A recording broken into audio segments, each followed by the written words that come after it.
My name is Diana, and I'm 58 years old. He fired me at 58, called me too old to keep up, and humiliated me in front of everyone I'd trained for decades.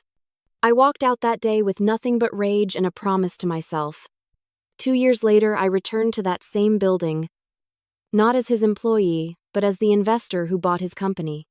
And this time, the only one getting fired was him. For 30 years, I poured my heart and soul into a marketing firm that once felt like a second home. I started there fresh out of college, when computers still whirred and fax machines hummed in every corner. Over the decades, I watched the world change, new faces, new technologies, new trends, and I adapted with every shift. Because I loved what I did. I believed loyalty mattered, that dedication spoke louder than ambition.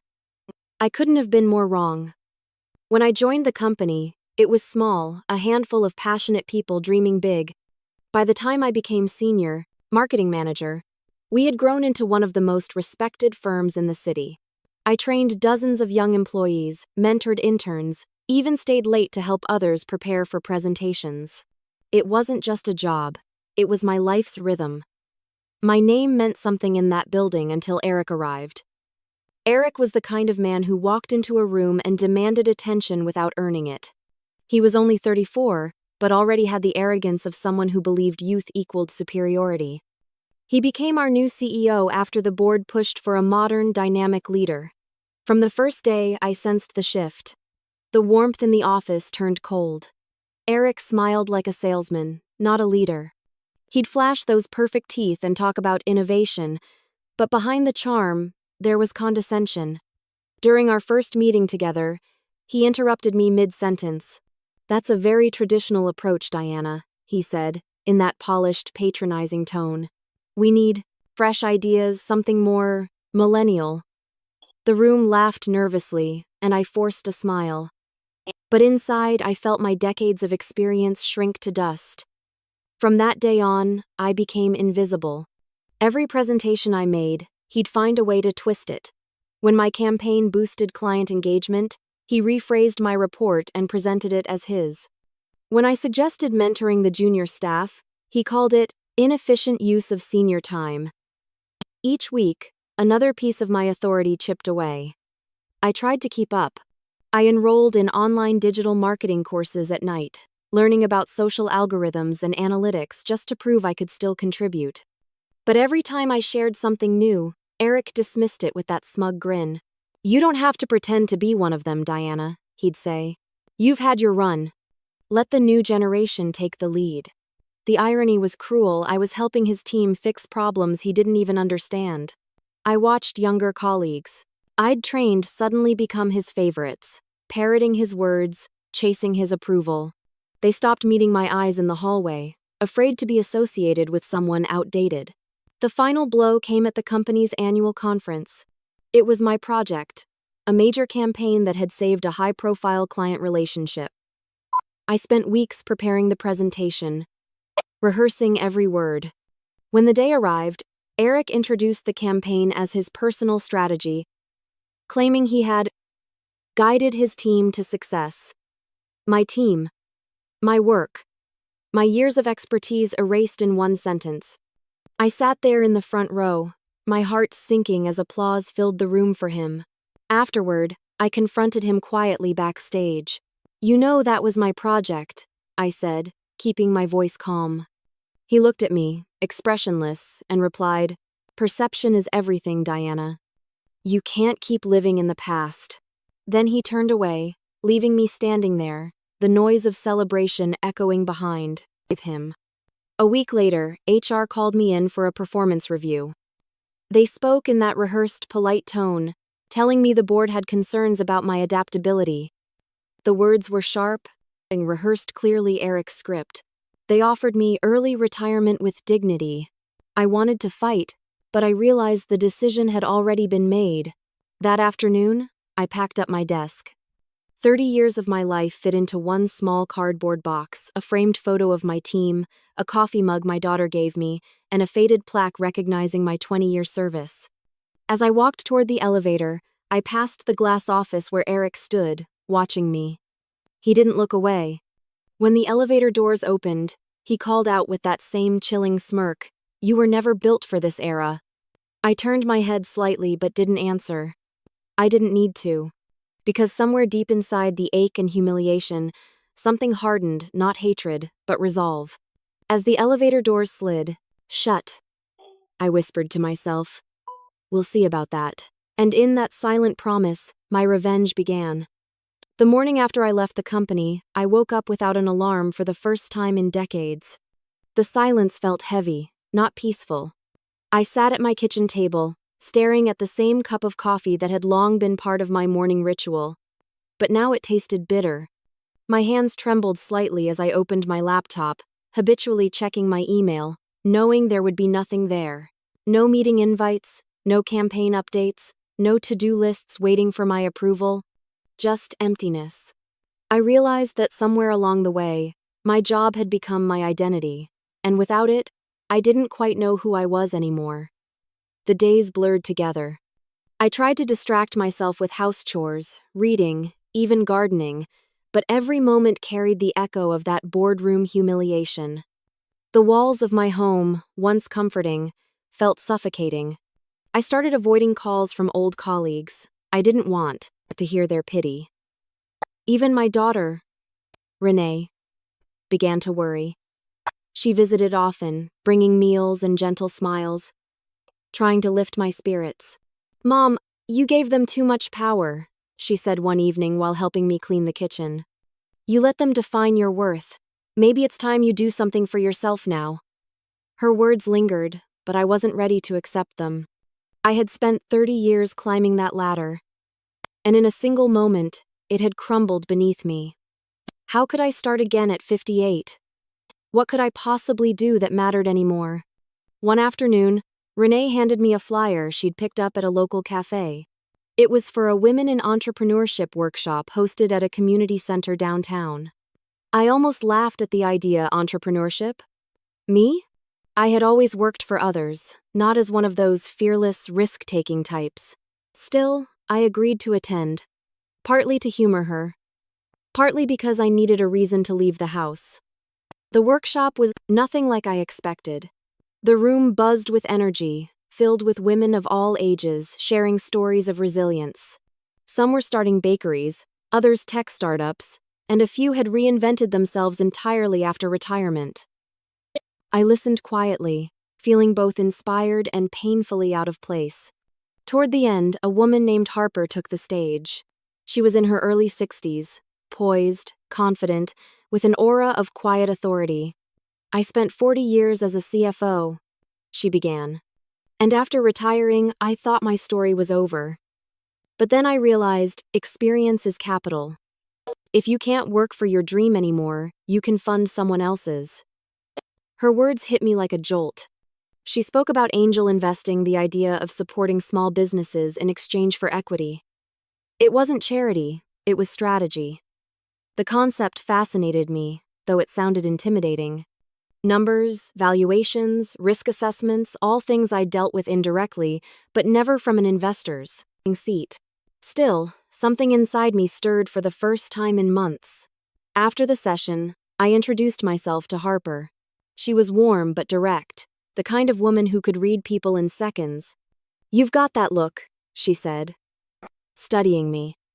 "The one that says, 'I'm too old to start, but too young to quit.'"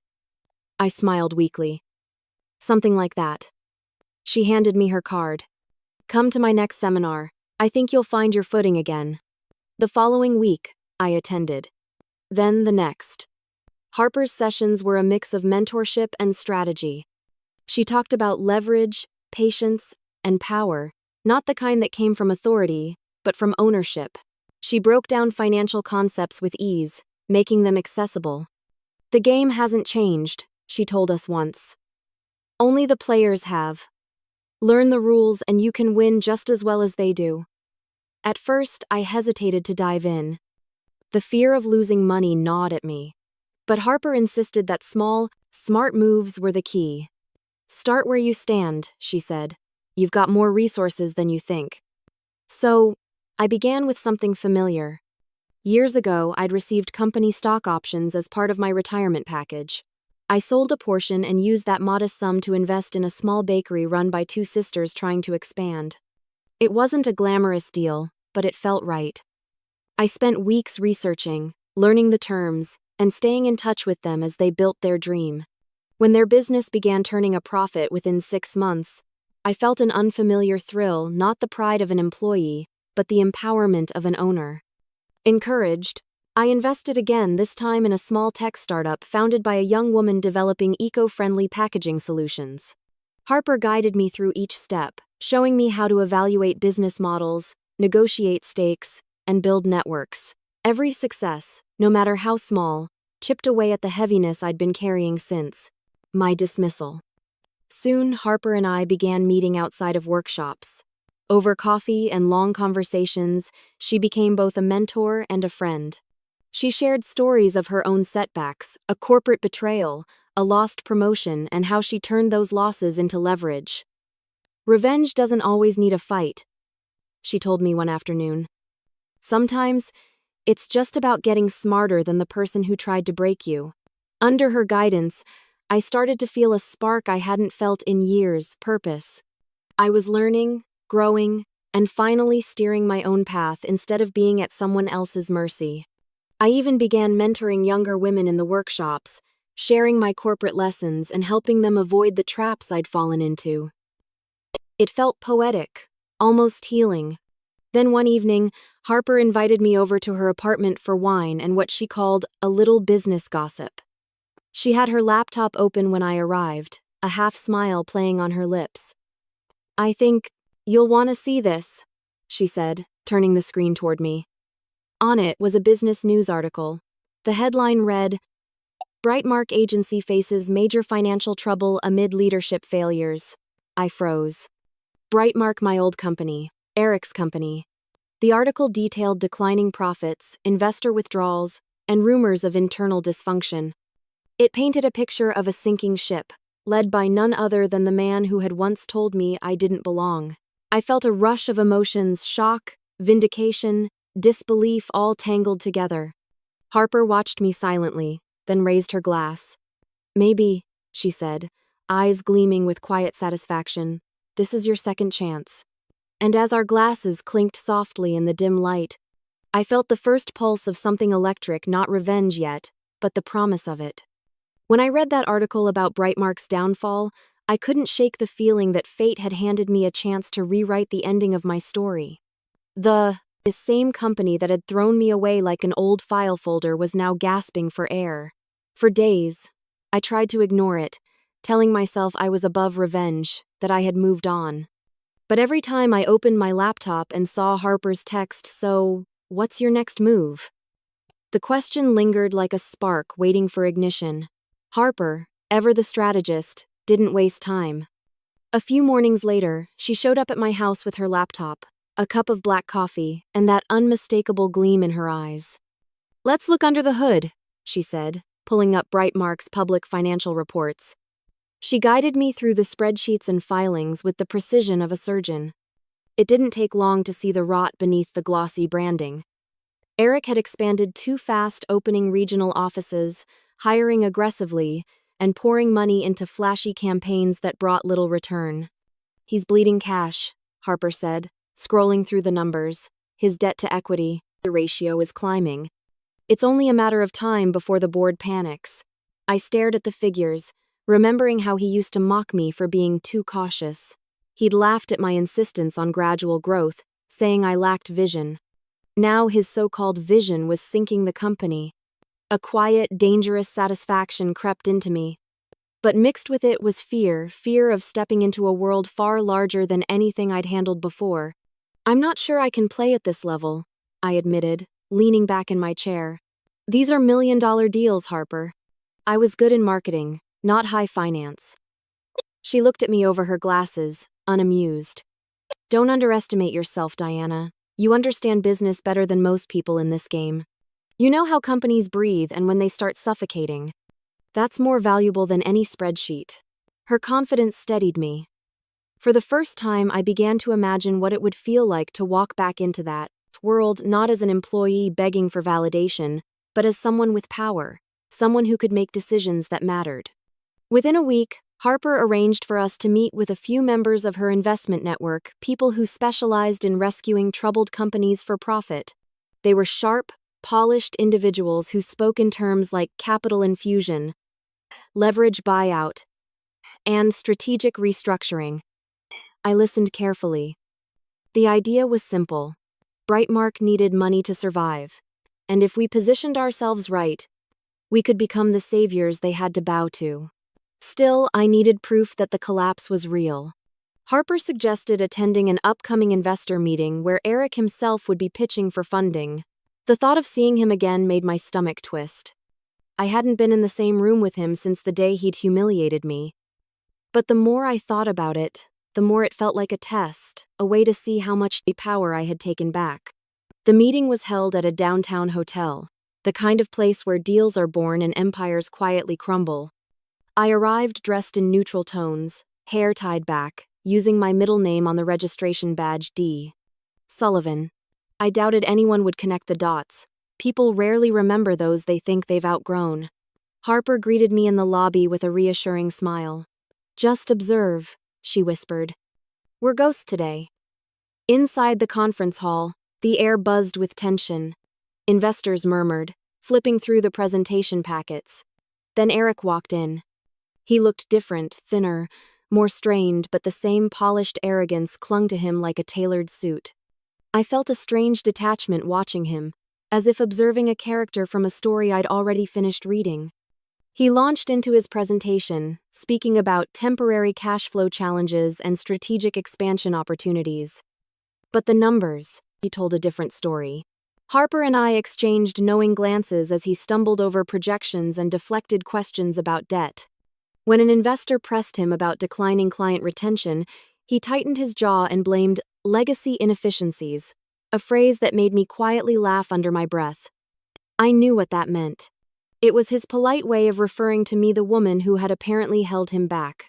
I took careful notes, jotting down every inconsistency, every sign of desperation. The firm's valuation had dropped nearly 40% in the past year. The board was searching for liquidity anywhere they could find it. Eric tried to maintain composure, but the tremor in his voice betrayed him. He was cornered, and everyone in that room could smell it. After the meeting, Harper introduced me to two private equity partners, seasoned investors, who specialized in discrete acquisitions. Their interest in Brightmark was pragmatic. Companies in distress could be bought, for pennies on the dollar. Harper vouched for me, emphasizing my industry knowledge and understanding of the firm's structure. I didn't reveal my personal connection, of course. To them, I was simply a new investor looking for opportunity. Over dinner that evening, the conversation turned serious. "If you really want to do this," one of the partners said, "you'll need to establish a holding company. Keeps your identity separate from the transaction. Clean, professional, untraceable." I glanced at Harper. She gave a subtle nod. D.S. Holdings, I said after a moment. The initials of my name rolling easily off my tongue. It felt both new and familiar, a rebirth of sorts. The following weeks were a blur of paperwork, legal consultations, and quiet maneuvering. Jonathan, a corporate lawyer Harper trusted, helped me structure the company. Every night, I sat at my desk reviewing contracts, researching Brightmark stock patterns, and learning the mechanics of control. My world, once filled with creative briefs and ad campaigns, was now built on numbers, leverage, and precision. There were moments I doubted myself, nights when fear crept in, whispering that I was stepping too far into unfamiliar territory. But then I'd remember Eric's words, the smirk on his face when he said I wasn't built for this era. That memory fueled me more than any motivational speech could. By late spring, the plan was ready. DS. Holdings had quietly acquired a small but notable percentage of Brightmark's shares through secondary markets. Harper's network confirmed that more investors were backing out, leaving a vacuum we could fill. The board, desperate to save the company, had begun reaching out for new capital. I spent one long night reviewing the final set of acquisition documents. Outside, rain tapped against the window, steady and deliberate, like a clock counting down to something inevitable. My pen hovered over the signature line for a moment as doubt flickered. Was I doing this for justice or revenge? Maybe both. Maybe it didn't matter anymore. In the end, I signed. The ink bled slightly on the paper, the black lines sharp against the white. As I set the pen down, my reflection in the glass caught my eye, calm, steady, and utterly changed. I whispered to myself, almost in disbelief, I just signed the first papers that will make me his future boss. And for the first time in a long time, I smiled not out of joy, but out of power. The months that followed felt like living a double life. On the surface, I was just Diana Sullivan, a retired executive investing quietly, keeping her days simple and her circle small.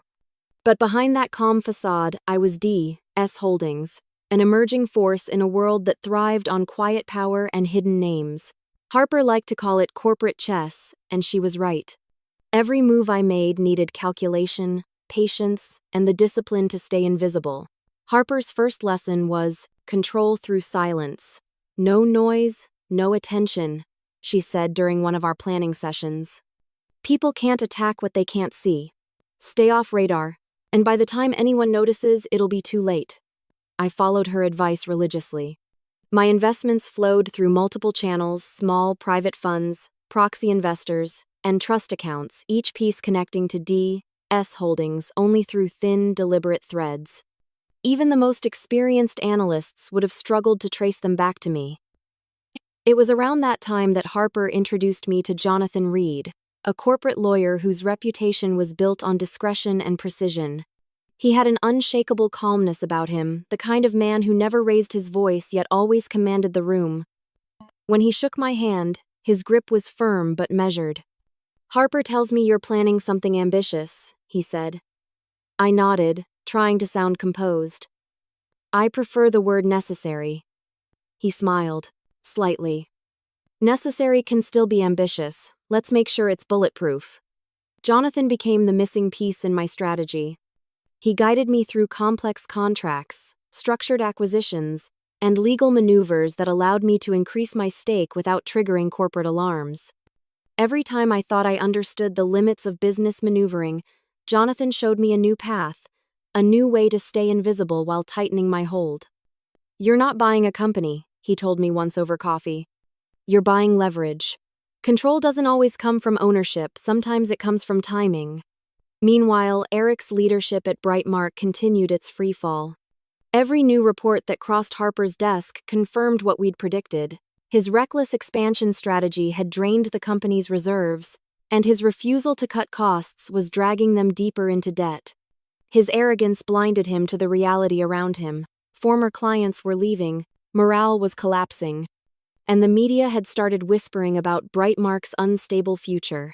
One article described the firm as a once promising agency now paralyzed by mismanagement and internal discord. I read that line 3 times, remembering how Eric used to lecture me about modern efficiency. It felt poetic. He was unraveling publicly while I was rising quietly. But Harper reminded me that the worst mistake would be rushing in. "Let him sink himself," she said. "Desperation makes people predictable." So I waited, making small strategic purchases whenever the opportunity presented itself. Each time a nervous investor dumped their shares, D.S. Holdings absorbed them. Each time the stock dipped after a bad press leak, I bought a little more. It was slow, deliberate, a quiet build-up of invisible strength. Inside Brightmark, cracks were widening. Through discreet sources, former colleagues who still respected me, I learned that Eric had started holding closed-door meetings, trying to stop the board from questioning his decisions. Departments were understaffed, and key executives were quitting. It was chaos dressed in confidence. Then came the first major leak. A trade publication exposed internal memos showing project delays and unpaid vendors. The stock price tumbled overnight, and panic spread through the investor community. For me, it was opportunity. Harper called me the next morning with a tone of quiet satisfaction. "Your moment's coming," she said. Jonathan moved quickly, coordinating transactions that expanded D.S. Holdings' influence. Within 3 months, My silent company held a substantial percentage, not yet a majority, but enough to command attention if I chose to step out of the shadows. Still, anonymity was key. One afternoon, Harper secured an invitation for us to sit in on a closed investor briefing with Brightmark's board. Officially, I was there as a representative of DS Holdings, an anonymous shareholder, one of many voices in the room. Unofficially, I was a ghost haunting the empire that had once cast me out. The meeting took place in a sterile conference room with glass walls and chrome furniture, the kind of place designed to look powerful but often hiding panic. I sat at the back, taking notes while a few senior board members argued over dwindling margins. Eric entered late, his usual charisma dulled by fatigue. He wore the same self-assured smile, but his eyes darted nervously from one face to another. He didn't recognize me. The irony made my pulse quicken. I'd spent years being invisible under his authority. Now, invisibility was my weapon. Eric tried to rally the room, pitching another revitalization plan. He talked about expanding digital operations, rebranding, chasing new markets, the same hollow promises that had sunk the company in the first place. I listened carefully, noting every contradiction, every sign of desperation. The board's skepticism was palpable, but they needed funding. And soon, they would realize that DS Holdings could provide exactly that. After the meeting, Harper leaned toward me and whispered, "He's walking blindfolded into your net." In the weeks that followed, we intensified our pace. Jonathan arranged quiet acquisitions through subsidiary firms, each one legally sound but deliberately opaque. He was meticulous, ensuring every document, every transaction, every filing aligned perfectly. The man was an artist in paperwork, painting invisibility with ink and clauses. As the numbers grew, so did my confidence. Harper often said that revenge wasn't about anger but control. "Power doesn't need to shout," she told me one night as we reviewed the progress reports. "It just needs to wait." Brightmark's internal crisis deepened. Rumors of layoffs surfaced, and another executive resigned under mysterious circumstances. The company's value dropped further, making our shares even more affordable. It was as though fate itself was handing me the pieces. By the 5th month, Jonathan confirmed that with a few more strategic purchases, DS Holdings would cross the threshold into majority control. "You'll own him before summer," he said calmly. I stared at the chart on his screen, lines and percentages that represented decades of my humiliation being slowly, methodically rewritten. It was surreal. That evening, Harper invited me to her favorite rooftop lounge overlooking the city. The air was cool, the skyline glowing in the distance. She poured us each a glass of champagne and raised hers toward me. "To patience," she said. I hesitated for a moment, the weight of everything catching up to me. "Do you think I'm doing the right thing?" I asked quietly. "It started as revenge, but now it feels bigger." She smiled knowingly.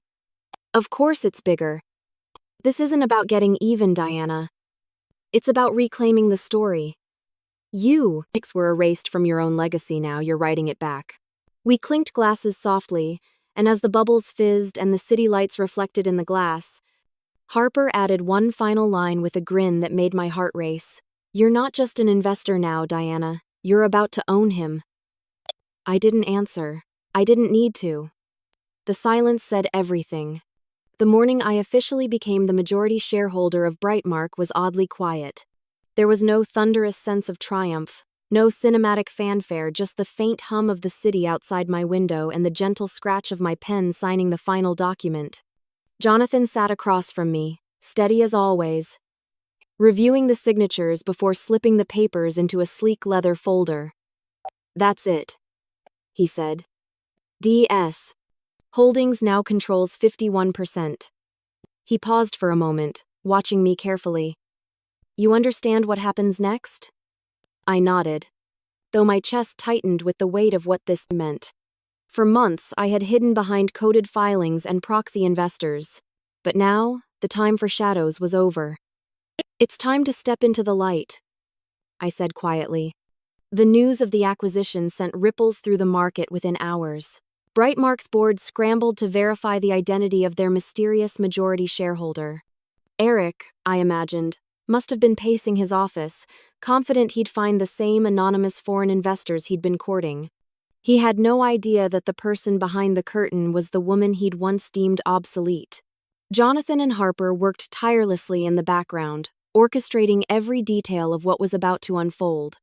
They prepared legal notices, acquisition filings, and board resolutions.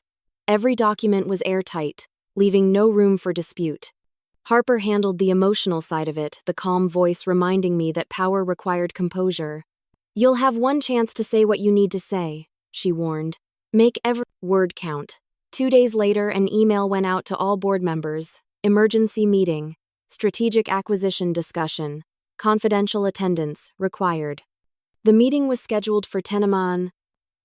sharp in the firm's top-floor conference room, the same room where I had once been humiliated and quietly escorted out. Now, I was coming back. Not as a discarded employee, but as their new owner. The night before, sleep was elusive. I stood by my window, watching the city lights shimmer like restless thoughts. Harper called around midnight, her voice calm. "Are you ready?" "As ready as I'll ever be," I said. "Then remember, this power doesn't shout, Diana. It just stands there and lets everyone else feel it." Her words settled deep within me.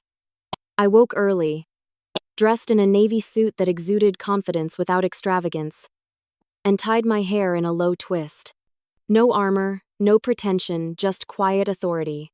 Jonathan arrived to escort me, his expression unreadable but his tone reassuring.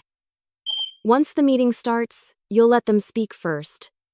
The surprise will carry more weight that way." By the time we reached the building, the air felt electric. I could almost feel the whispers through the walls as employees tried to guess the identity of the mysterious investor who had suddenly gained control. When I walked through those glass doors, it was like stepping into a version of my past, familiar corridors, familiar faces, but now the power dynamics were reversed. The boardroom was filled when I entered the outer hallway, though I remained unseen for the first few minutes. Jonathan went ahead, greeting the board members on behalf of DS Holdings. I could hear their muffled voices through the door. Eric was already speaking, his tone impatient, trying to maintain dominance even as the situation slipped beyond his grasp. "I'm confident our new investors will see the long-term potential in what we've built here," he said. His words had the polished arrogance I remembered well. But there was a crack beneath the surface, a slight tremor that betrayed uncertainty. Then came the moment. Jonathan cleared his throat and announced, "Our lead investor and majority shareholder will be addressing the board directly." Silence fell. The sound of chairs shifting echoed faintly. And then, as Jonathan opened the door, I stepped inside. For a heartbeat, the entire room froze. Eric's face was the first I saw, his confident smirk faltering into disbelief. His lips parted slightly, but no words came out. His color drained as if he were seeing a ghost. "Good morning," I said evenly, placing my folder on the table. My voice didn't shake. It carried a quiet steadiness that made everyone listen. "I'm Diana Sullivan, representing DS Holdings. As of this morning, we hold the majority ownership of Brightmark." Eric blinked, searching for words. This must be some kind of mistake," he stammered. "There's no mistake," Jonathan interrupted smoothly. "All transactions have been verified by the Securities Commission. Miss Sullivan now owns 51% of Brightmark's equity." The room buzzed with murmurs. One of the senior board members cleared his throat, glancing nervously between Eric and me. "Well, Miss Sullivan, perhaps you'd like to address the board?" I looked around the table, meeting each pair of eyes before resting mine on Eric. "Thank you. I spent 30 years in this company, 30 years building something I believed in. When I left, I promised myself I'd never return out of bitterness, but life has a way of bringing unfinished business full circle." Eric tried to cut in, but I held up a hand. "Please, Eric. You've spoken enough over the years. It's my turn." He fell silent. I continued, my tone calm but edged with precision. Brightmark was built on integrity, respect, and innovation. Over the last few years, those values have been eroded by poor leadership and arrogance disguised as progress. You've lost clients, talent, and trust, and you blamed the people who tried to save you. Well, I'm here to correct that mistake. Harper's words echoed in my mind. Power doesn't shout. I didn't need to raise my voice. Every syllable landed exactly where it needed to. The room stayed silent except for the faint hum of the air conditioner. Eric leaned forward, his composure crumbling. Diana, this isn't personal. Business decisions get made every day. I did what I thought was best for the company. I met his gaze without blinking. You destroyed loyalty in the name of ego. You replaced experience with vanity. And now you've run this company into the ground. But you're right about one thing, it's not personal. It's accountability. The board chair cleared his throat. Well, the motion before us is whether to officially approve the acquisition terms and leadership restructuring as proposed by DS Holdings. Jonathan slid the necessary documents forward. All in favor? Hands began to rise, one by one.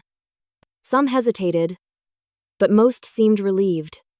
They wanted rescue, stability, and I represented both. Eric's hand stayed still, gripping the edge of the table. When the final count was made, the decision was unanimous. The acquisition was approved. I was no longer just a shareholder, I was the new owner of Brightmark. Eric's voice cracked as he finally spoke. Diana, please, you don't have to do this. We can work together. You know me. I made mistakes, but I stood, gathering my papers calmly. Yes, you did make mistakes. And now, it's time to face the consequences. I looked directly at him, holding his gaze until the silence became unbearable. Then I said the words I'd been waiting years to speak. Effective immediately, I announced, my voice steady and cold. Your employment is terminated. The room stayed utterly still. The eyes widened, but no one moved to defend him. The same silence he once used to humiliate me now enveloped him completely. As I turned to leave, Jonathan opened the door. The hallway outside was bright, almost blinding. For a moment, I paused, looking back at the room that had once broken me. Now, it belonged to me. And for the first time in a very long time, I walked out with my head held high. The day Eric was to be officially dismissed arrived with the kind of stillness that feels almost sacred. The sun filtered through the tall office windows, laying thin golden lines across the glass table in my office, the same office that had once belonged to him. The irony wasn't lost on me. A year ago, I had walked out of this building clutching a cardboard box and a broken sense of self. Now, I sat behind the desk, calm and composed, waiting for the man who had tried to erase me. Jonathan stood beside the window, his expression unreadable as always, reviewing the final paperwork. Harper was seated opposite me, sipping her coffee with the casual air of someone who'd already seen the ending of this movie. He'll try to talk his way out, she said, setting the cup down. Men like him always do. Stay composed.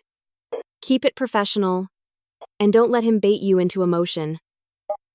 I won't, I replied, though my heartbeat betrayed me. Beneath my calm surface, I could feel old memories stirring the sting of humiliation, the way he'd smirked when HR had escorted me out. This was justice, not revenge, I reminded myself. Justice for every loyal worker he had discarded. For the company he had nearly destroyed. For the dignity he had stolen from others. At exactly 10 o'clock, there was a knock on the door. The HR director entered first. Carla, the same woman who had delivered my termination notice years ago. She looked older now, her eyes softer, her shoulders slightly bowed from carrying the guilt of too many orders from above. Behind her came Eric. He looked nothing like the man I remembered. His once immaculate suit was slightly wrinkled, his posture stiff with forced confidence. The arrogance was still there, but it had cracks now. When his eyes met mine, a flicker of disbelief crossed his face before he masked it with a shallow smile. Diana, he said, as though we were old colleagues catching up over lunch. Well, I have to say, I didn't expect this kind of reunion. I gestured to the seat opposite me. Sit down, Eric. My voice was calm, neutral, the same tone he had once used on me. He hesitated, then sat, glancing between me, Harper, and Jonathan. I assume this is about restructuring? Jonathan handed him a single folder. It's about your position. You'll find everything you need in there. Eric opened the folder, flipping through the pages. I watched his expression shift from mild curiosity to disbelief, then to indignation. This is absurd, he said, tossing the folder onto the table. You're terminating my contract? Without board consultation? You can't. I can, I interrupted, my voice steady. And I have the authority to do so. The board approved the restructuring plan this morning. It's effective immediately. He laughed, a hollow sound that filled the room awkwardly. You're making a mistake, Diana. You think you understand what it takes to run this company, but you don't. This place needs vision, energy. It needed respect, I said sharply, leaning forward. It needed leadership that didn't thrive on humiliation. You ran it into the ground because you were too busy chasing your own reflection. Carla shifted uneasily, her hands clasped in front of her. The silence that followed was heavy, stretching thin across the polished room. I reached into my drawer and pulled out another folder, sliding it toward him. This, I said, is your severance agreement, and inside, you'll also find a copy of my original termination letter. His brow furrowed as he opened it. When he saw the document, his face drained of color. You kept this? Yes, I said simply. You taught me this language, Eric. I just learned to speak it better. He looked at me for a long moment, his composure faltering. It was just business, he said quietly. The same words he had once used as justification for my humiliation. You know how this world works. We make hard decisions. Hard decisions? I echoed, my voice low but firm. You destroyed careers, Eric. You dismissed people who gave their lives to this company, not because they failed, but because they didn't fit your narrative of youth and brilliance. You made them feel small, replaceable. You made me feel invisible. He opened his mouth, but I didn't give him the chance to speak. You said I wasn't built for this era. You were right about one thing: I wasn't built for your kind of leadership. I was built to survive it. Harper watched quietly, her gaze unwavering, as I stood and closed the folder. Security will escort you out, I said, my tone matter of fact. Your personal items have been packed and sent to your home address. HR will finalize your benefits. Eric pushed back his chair abruptly, anger flashing across his face. You think this makes you powerful? He snapped. You think taking my company gives you dignity? You're no different from me. I held his gaze, steady and cold. That's where you're wrong. You took everything to prove your worth.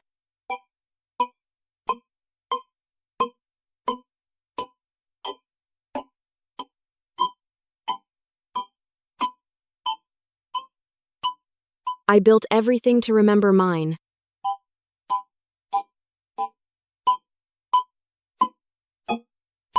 Then Jonathan opened the door, signaling to two security officers waiting outside. They entered quietly, professional and calm. Eric's jaw tightened as he realized the formality of it all, how precisely his own methods were now being mirrored back at him. Carla stepped aside as they approached. Her eyes met mine briefly, an unspoken acknowledgement passing between us, a silent apology for the past. I gave her a small nod. As Eric stood, his defiance began to crumble.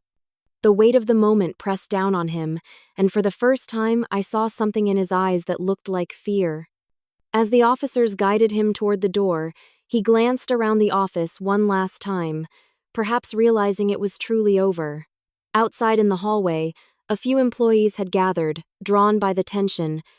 When they saw him being escorted out, whispers rippled through the crowd. I caught fragments of them. Finally. He had it coming. About time someone did it. Eric turned once, his eyes meeting mine through the glass wall. His lips moved, forming silent words I couldn't quite make out. But the bitterness in his expression said enough. Then the elevator doors slid shut, taking him down and out of the empire he'd built on arrogance. When the hall cleared, Harper exhaled slowly and turned to me. Well, she said softly. That was poetic. I tried to smile, but it didn't come easily. The rush of triumph I had expected never arrived. Instead, I felt something quieter, an ache that came from remembering what it had cost to get here. Harper noticed and nodded knowingly. Revenge always feels cleaner in theory, she murmured. But this was justice. And justice rarely feels sweet. It just feels done. Jonathan gathered the remaining paperwork, giving me space as Harper touched my shoulder gently. You did what had to be done, she said. I nodded, staring out the window where the city stretched endlessly, lights flickering like unspoken thoughts. Yes, I whispered. But endings never feel the way we imagine. That night, as I sat at home with a glass of wine, trying to unwind the day, my phone buzzed with a new email. The subject line was blank. I hesitated before opening it. Inside, there was only one sentence, written in plain text, "You'll regret this." The words hung on the screen, stark and chilling, as if the ghost of Eric's arrogance had found a way to speak one last time. And as the room grew darker around me, I couldn't help but wonder, was this really over, or was it only beginning again? The email haunted me for days. You'll regret this. Just 4 words, but they echoed through my mind like an unending whisper. I tried to dismiss it as a bitter threat from a man who had lost everything, but deep down, I sensed it wasn't empty. Eric had always been cunning, and men like him rarely went quietly. I had underestimated him once. I wouldn't make that mistake again. The first sign of trouble came a week later. Harper called early one morning, her voice sharp and businesslike. We have a problem, she said without preamble. Someone leaked internal strategy documents. The media's spinning it as a breach of client confidentiality. My stomach dropped. I switched on my laptop, and the headlines were already plastered across news sites. Brightmark's new leadership faces early scandal. Articles claimed insider data had been exposed, detailing project budgets and confidential client names. It looked like incompetence, and in business, perception was everything. Jonathan arrived at my office within the hour, his usual calm replaced by quiet urgency. We're containing it, he said, laying folders across the table. But investors are panicking. If we don't control the narrative fast, you could lose confidence within days. I rubbed my temples, trying to process it. How could this happen? We upgraded our systems months ago. Every major password was changed after the transition. Jonathan hesitated before replying. It feels deliberate. Whoever did this knew exactly where to look and what to release. My chest tightened as a name formed in my mind before I could stop it. Eric. But there was no proof. Not yet. Harper joined us later. That morning, her eyes scanning the reports. He's behind this, she said bluntly. You know it. I know it. The question is, how do we prove it before it destroys you? I wanted to believe it was paranoia, but the timing was too perfect. The scandal broke just as our first major clients were preparing to renew contracts. Within 48 hours, one of them suspended their deal, citing trust concerns. The stock price dipped 6%. Emails flooded in from nervous investors, some demanding explanations, others suggesting leadership adjustments. It felt like déjà vu, the same creeping helplessness I'd felt years ago when Eric had turned the board against me. Only this time, I wasn't the powerless one in the room. I refused to let history repeat itself. We find out how deep this goes, I told Jonathan. Every server, every document, every login. If there's a leak, we trace it to the source. He nodded, already dialing his contacts. Within times of hours, we had a digital forensics team set up in a secured conference room. Their leader, a composed woman named Lila, explained the process in clinical precision. We'll analyze log files, remote access points, and metadata. If someone planted something or took something, we'll find it. The following days blurred together. The office hummed with tension. I barely slept, spending long nights staring at glowing screens, watching as the investigation unfolded. Every time my phone buzzed, my heart jolted. It felt like my world was unraveling again, thread by thread. At one point, Jonathan placed a hand on my shoulder. You've been through worse, he reminded me gently. Don't let him see you flinch. But it wasn't just about business anymore. It was personal. The thought of Eric manipulating my company from the outside filled me with a cold, burning anger. I couldn't prove it yet, but I knew him, his patterns, his pride. This was his way of clawing back, irrelevance, of reminding me that power could always shift. 3 days into the crisis, Lila returned with preliminary findings. Someone accessed internal files remotely using admin credentials revoked 2 months ago. The access came from an external IP that routed through multiple proxies. Classic obfuscation. I frowned. Could it be an insider? It's possible, she said. But whoever it is, they knew your infrastructure intimately. The timestamp suggests these downloads began days before Eric's termination. That single sentence changed everything. Before his termination? I repeated slowly. Lila nodded. It means he likely copied data while he still had clearance and planted something that allowed continued access after he left. Jonathan leaned forward. A back door. Exactly, Lila confirmed. We'll find it, but it's well hidden. This wasn't amateur work. Harper exhaled softly. He planned this. He must have known he was losing control and decided to burn it all down on his way out. The revelation hit me harder than I expected. The betrayal was deeper than just revenge. It was calculated sabotage designed to taint my leadership before it could even stabilize. For years, Eric had weaponized perception. He knew the corporate world didn't need proof, just whispers. I spent that night pacing my office, the city lights reflecting off the glass walls. I thought about all the people who depended on the company now, the employees who had trusted me to rebuild it. I couldn't let him win. Not again. By morning, I had a plan. We'll issue a statement, I told Harper and Jonathan during our emergency briefing. We'll acknowledge a breach, take responsibility, and announce a full investigation. Transparency will buy us time and restore some credibility, Jonathan nodded approvingly. It's the right move. Honesty beats panic. Harper leaned forward. And while you're being the face of calm, we'll dig deeper. Quietly. That afternoon, I stood before the press, composed, poised, every word chosen with precision. At Brightmark, integrity is non-negotiable, I said. We are addressing the breach head-on, with full cooperation from cyber investigators. We will find the truth. The cameras flashed, reporters shouted questions, and though my heart pounded, I didn't waver.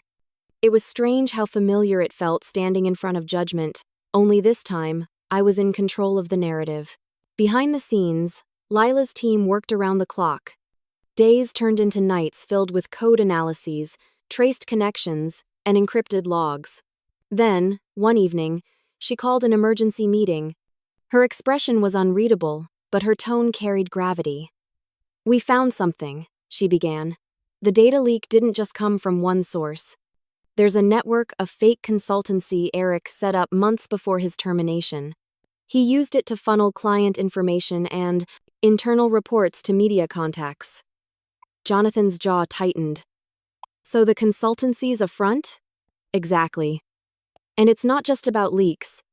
We've uncovered suspicious financial transactions tied to offshore accounts, some dating back several years. I felt the air leave my lungs.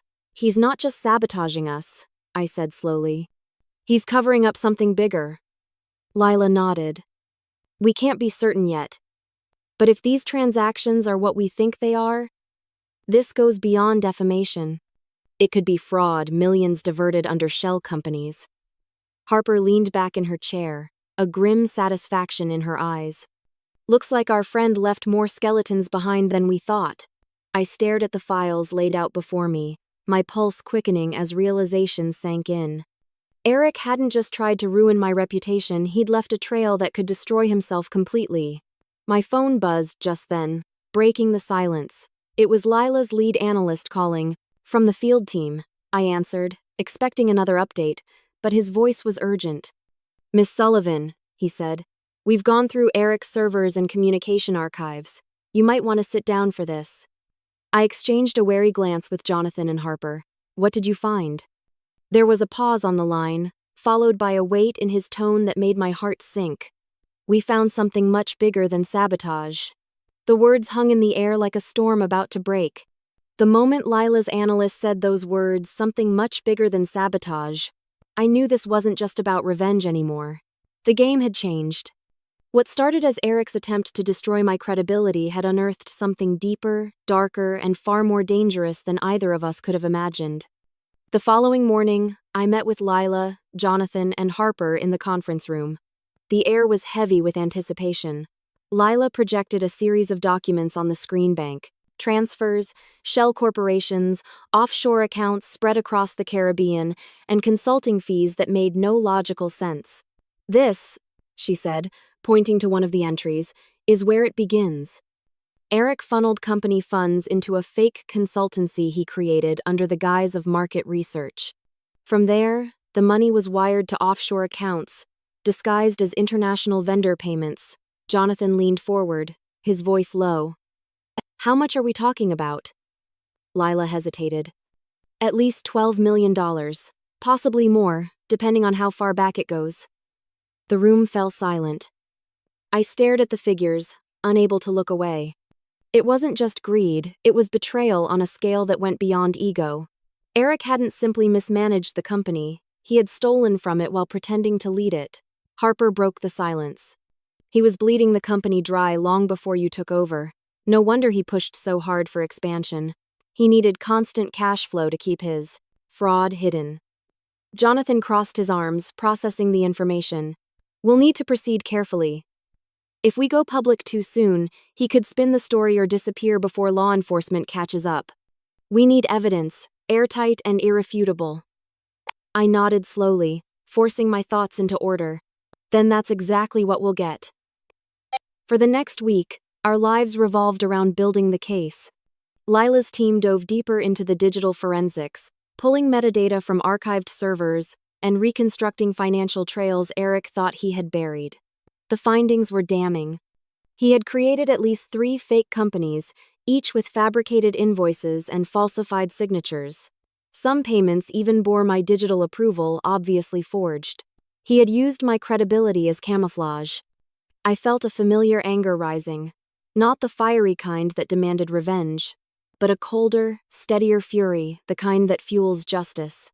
This was my chance to clear my name permanently and expose the rot he had spread long before I returned.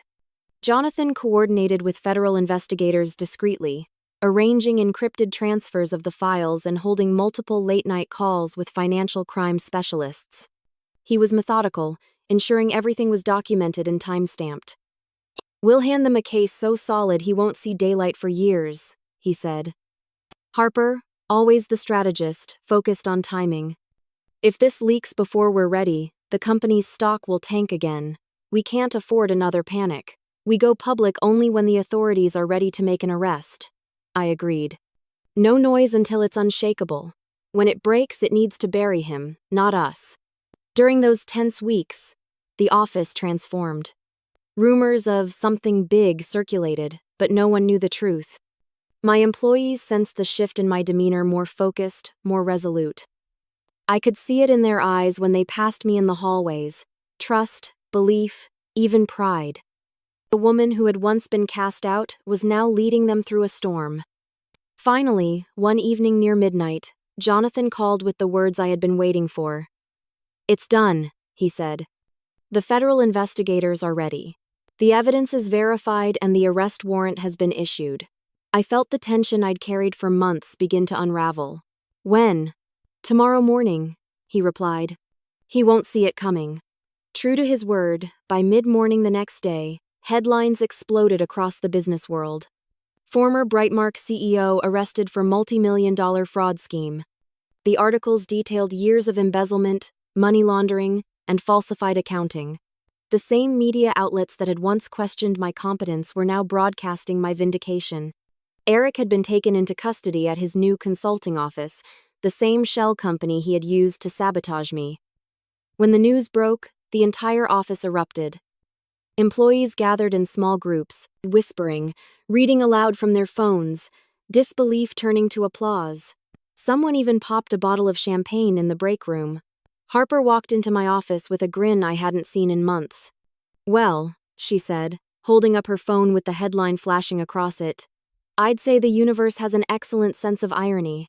Jonathan followed her in, a rare smile crossing his face. "Justice delivered," he said simply, handing me a file of formal clearance documents confirming Brightmark's cooperation with federal authorities. The company was officially cleared of wrongdoing. All blame was pinned squarely where it belonged on Eric.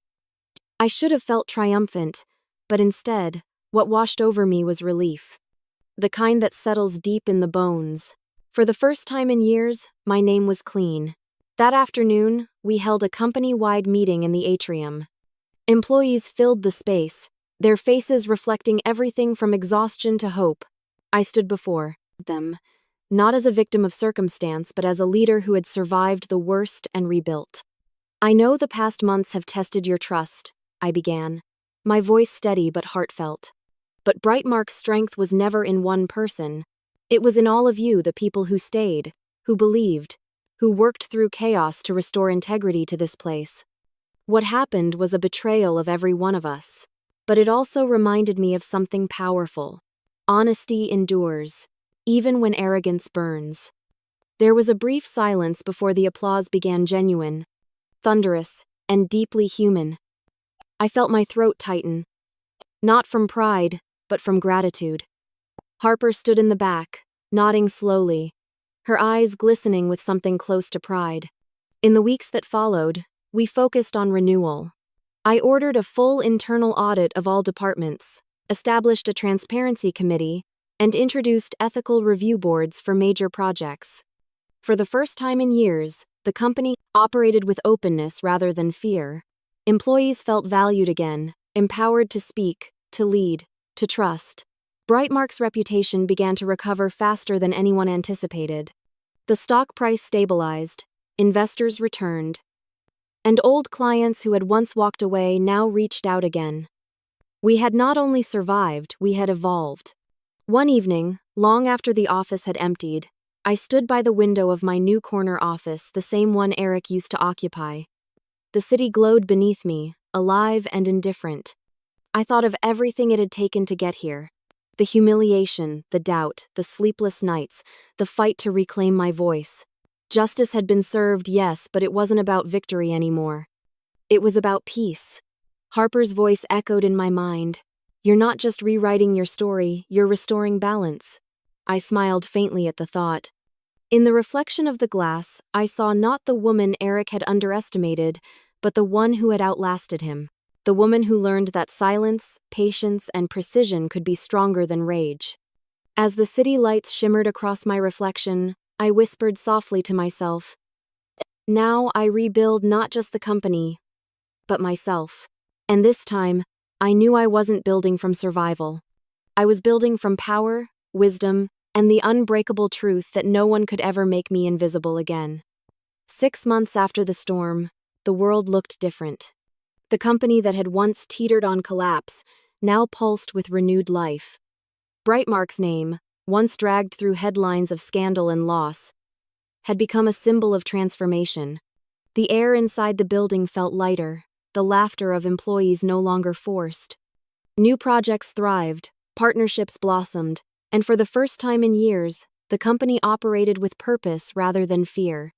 I had rebuilt it not alone, but through the strength of those who believed change was worth fighting for. Every corner of the firm bore the imprint of integrity and transparency. Meetings began with collaboration, not intimidation. Ideas flowed freely, even from the youngest employees. Watching it evolve from what Eric had corrupted into something honest and visionary was deeply fulfilling, but it also reminded me of how far I had come. Harper had been right all along. Power, when wielded quietly and wisely, could heal as much as it could destroy. I found myself reflecting on those long nights of uncertainty and how they had shaped me into the kind of leader I never thought I could be. But after all the battles, it was time for a new phase in my life, one where I wasn't just fighting for survival, but creating something lasting. One morning, I called a company-wide meeting. The conference hall filled with hundreds of faces, familiar, loyal, and new. When I stepped onto the stage, the applause took me by surprise. I smiled, not as the woman who had taken down a tyrant, but as someone ready to pass the torch. I started here 30 years ago, I began. Back then, this company was just a dream, with a few desks and a lot of ambition. Over time, we built something remarkable. But somewhere along the way, we lost sight of who we were. These past months have reminded me what truly matters: integrity, respect, and opportunity. And I believe those values are safe in your hands now. A ripple of murmurs passed through the room, quiet and emotional. I'll be stepping down as CEO, I continued. Not because I'm tired, but because it's time to let new leadership grow from the roots we've replanted together. For a moment, there was stunned silence. Then the sound of applause rising again, slow, heartfelt, full of gratitude rather than surprise. I caught Jonathan's nod from the front row, and Harper's knowing smile beside him. It was the right choice, and they both knew it. In the weeks that followed, the transition unfolded smoothly. I remained on the board, guiding from a distance, but the day-to-day belonged to a younger team I trusted deeply. One of them, a bright, passionate woman named Olivia, had started as an intern the same year Eric had fired me. Now, she was about to take the helm. Watching her step into leadership with confidence gave me an indescribable sense of pride. Harper and I met often during those final days in the office. She had decided to retire as well, joking that she was finally ready to trade spreadsheets for sunsets. On her last day, we sat in the break room, the same place we'd once whispered battle plans and analyzed risks. She handed me a small, neatly wrapped box. Inside was a gold fountain pen engraved with the words, "For the woman who rewrote her story." "You're my greatest success story, you know," she said softly, smiling through tears. I shook my head, touched. "No, Harper. You just reminded me I was still capable of writing one." She laughed and raised her coffee cup. "Then here's to second chances and the people brave enough to take them." After Harper's retirement, I took some time for myself. Renee had been urging me for months to rest, to live beyond boardrooms and conference calls. One Saturday morning, she invited me to a small brunch at her apartment. When I arrived, she greeted me with a bouquet of sunflowers and a grin that could light up a room. "You did it, Mom," she said, hugging me tightly. "You showed me what resilience really looks like." I laughed softly. "I just survived." "No," she corrected. "You rebuilt. There's a difference." Later that afternoon, she handed me a printed article from a local business journal. The headline read, "Brightmark launches scholarship fund for women returning to the workforce." I skimmed the story and smiled. The initiative had been my final project before stepping down, an idea born from all the women I'd seen overlooked, dismissed, or silenced because someone decided their time had passed. Now, that fund would give them another beginning.